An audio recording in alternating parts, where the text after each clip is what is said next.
Hello everyone. इस class में 30 मार्च 2026 को जो एयरफोर्स एक्स वाई ग्रुप का एग्ज़ाम हुआ है उसकी थर्ड शिफ्ट में जितनी भी जीके पूछी गई थी और जीके या इंग्लिश उसका कंप्लीट एनालिसिस करने वाले हैं।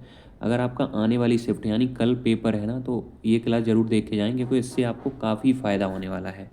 मैंने कुछ इम्पोर्टेंट एक्स्ट्रा इन्फॉर्मेशन भी कराई है ताकि आपकी आने वाली शिफ्ट के लिए काफ़ी फ़ायदा करेगी वो।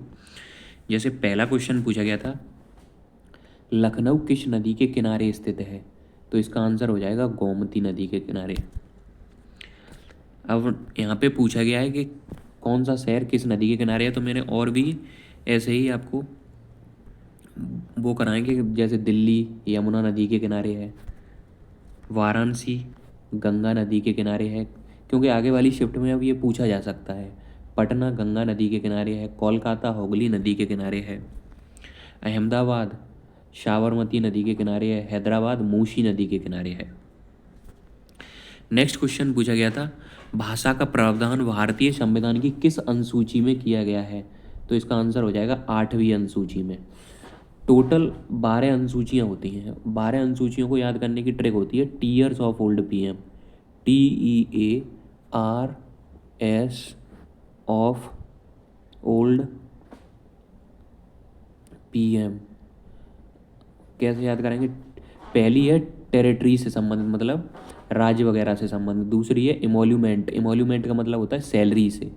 तीसरी है अफर्मेटिव से संबंधित, मतलब ओथ वगैरह शपथ वगैरह। चौथी है राज्यसभा की सीटों का एलोकेशन। पांचवी है शेड्यूल एरिया से संबंधित। छठवीं है अदर शेड्यूल एरिया से। सातवीं है फेडरेशन से।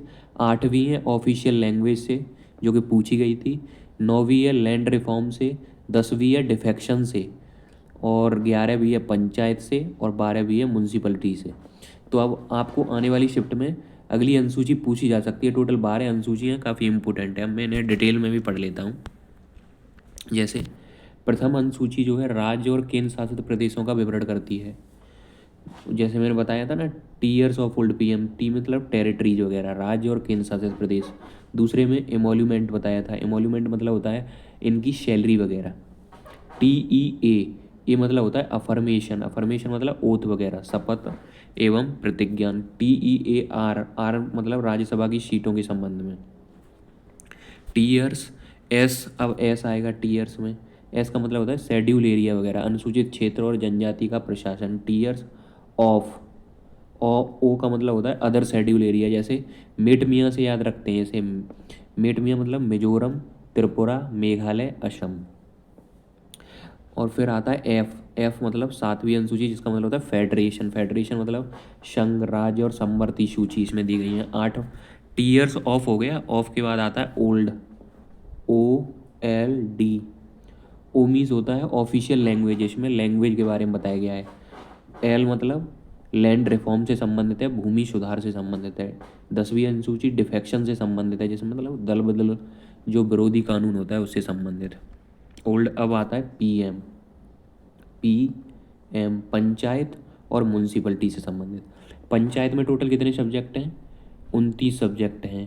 और ये 11वीं अनुसूची ये तो दे ही रहा है, 73वें संविधान संशोधन से जोड़ी गई थी। और इसमें कितने सब्जेक्ट हैं? इसमें 18 सब्जेक्ट हैं। नेक्स्ट क्वेश्चन के बारे में बात करते हैं, एशियन गेम्स 2026 का आयोजन किस शहर में किया जाएगा? तो इसका आंसर हो जाएगा Nagoya, Japan. Asian games 2026 Nagoya Japan में हुए हैं, होंगे। विंटर ओलंपिक 2026 मिलान एवं कॉर्टिना डी इटली में होंगे। फीफा वर्ल्ड कप 2026 संयुक्त राज्य अमेरिका, कनाडा और मैक्सिको में। संयुक्त मेजबानी करेंगे ये लोग, कनाडा, मैक्सिको और अमेरिका। नेक्स्ट क्वेश्चन पूछा गया था, G20 शिखर सम्मेलन 2025 का आयोजन कहाँ हुआ था? तो इसका आंसर हो जाएगा रियो डी जेनेरियो। 20 का सही हो जाएगा। G20 की स्थापना हुई थी 1999 में। कुल सदस्य इसमें 19 देश प्लस यूरोपियन संघ प्लस अफ्रीका संघ। नेक्स्ट क्वेश्चन पूछा गया था, उत्तर पश्चिम की वह पर्वतमाला कौन सी है जो दक्षिण पूर्व मानसून के लिए अवरोध उत्पन्न करती है? तो इसका आंसर हो जाएगा आपका अरावली। 20 का सही हो जाएगा। अब कुछ इंपोर्टेंट पर्वतमाला और उनकी चोटी भी पढ़ लेते हैं, क्योंकि आगे वाली शिफ्ट में अब पूछ सकता है, अगर पर्वतमाला पूछी गई है उससे संबंधित पूछा गया है तो। हिमालय पर्वतमाला की सबसे ऊंची चोटी है कंचनजंगा। हिमालय की भारत में सबसे ऊंची चोटी है, वैसे तो माउंट एवरेस्ट है। अरावली पर्वतमाला की सबसे ऊंची चोटी गुरु शिखर। विंध्याचल पर्वतमाला की सबसे ऊंची चोटी है कालूमर चोटी। सतपुड़ा पर्वतमाला की सबसे ऊंची चोटी है धूपगढ़। पश्चिमी घाट की है सबसे ऊंची चोटी अनाईमुड़ी, और पूर्वी घाट की सबसे ऊंची चोटी है जिंघागाड़ा। नेक्स्ट क्वेश्चन के बारे में बात करें। निर्मला सीतारमण ने वर्ष 2025 में कौन सा क्रमांक या कितनी बार बजट पेश किया, मतलब कौन से नंबर का बजट पेश किया था? तो 2025 में 8वां बजट पेश किया था इन्होंने।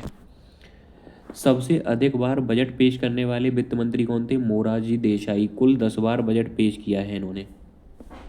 निर्मला सीतारमण के बारे में महत्वपूर्ण तथ्य के बारे में बात करते हैं। जैसे भारत की पहली पूर्णकालिक महिला वित्त मंत्री हैं ये।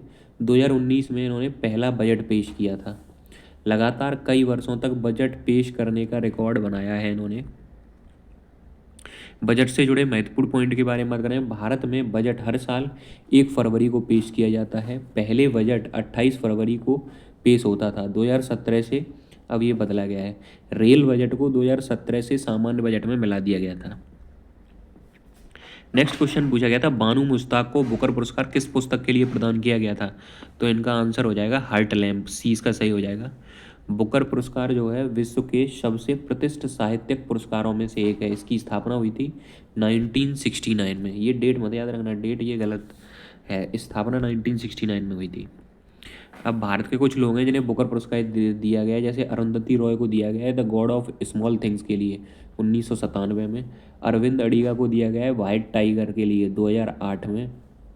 गीतांजलि श्री को दिया गया है टॉम ऑफ सैंड के लिए। इंटरनेशनल बुकर इन्हें मिला था 2022 में।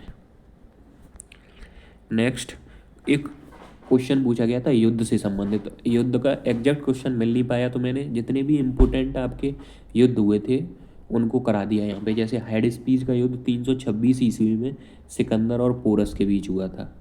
कलिंग का युद्ध 261 ईस्वी में अशोक और कलिंग के बीच में हुआ था, जिसमें कलिंग के राजा के बीच में हुआ था, जिसमें युद्ध के बाद अशोक ने बौद्ध धर्म को अपनाया था। इसका इन्होंने उल्लेख जो है 13वें शिलालेख में भी किया है। तराइन का प्रथम युद्ध 1191 में पृथ्वीराज चौहान वर्सेस मोहम्मद गोरी के बीच में हुआ था, जिसमें चौहान की विजय हुई थी। तराइन का द्वितीय युद्ध 1192 में मोहम्मद गोरी इसमें विजय हुआ था। ये मोहम्मद गोरी वर्सेस पृथ्वीराज के बीच में ही था, इसमें गौरी की विजय हुई थी।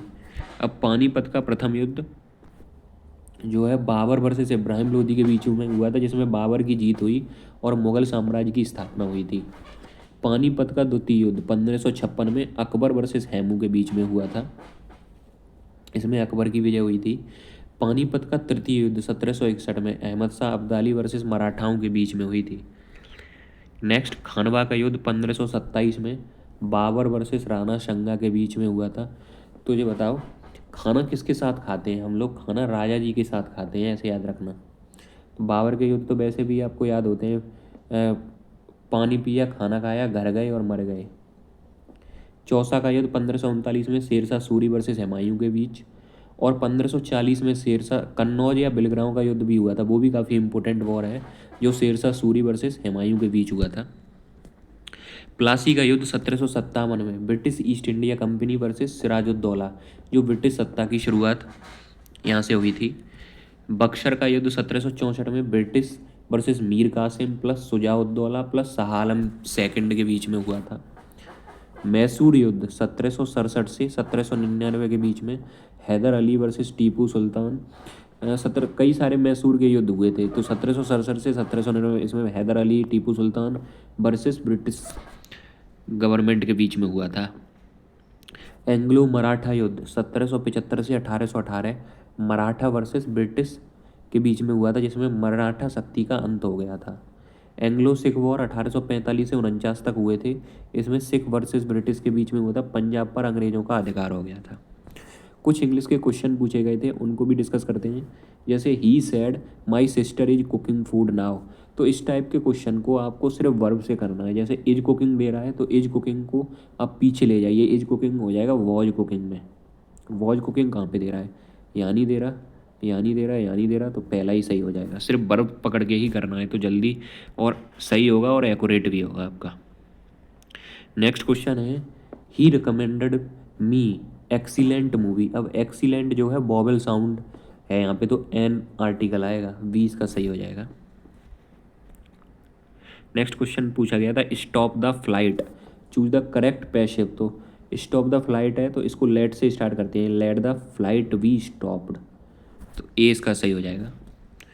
टोटल इतने ही क्वेश्चन हमें मिल पाए इस शिफ्ट से संबंधित। शिफ्ट थर्ड हमने कंप्लीट करा दी है और उससे रिलेटेड एक्स्ट्रा इन्फॉर्मेशन भी कराई है, ताकि अगर आपका आने वाली शिफ्ट में पेपर है तो आपको काफ़ी बेनिफिट होने वाला है इस क्लास से।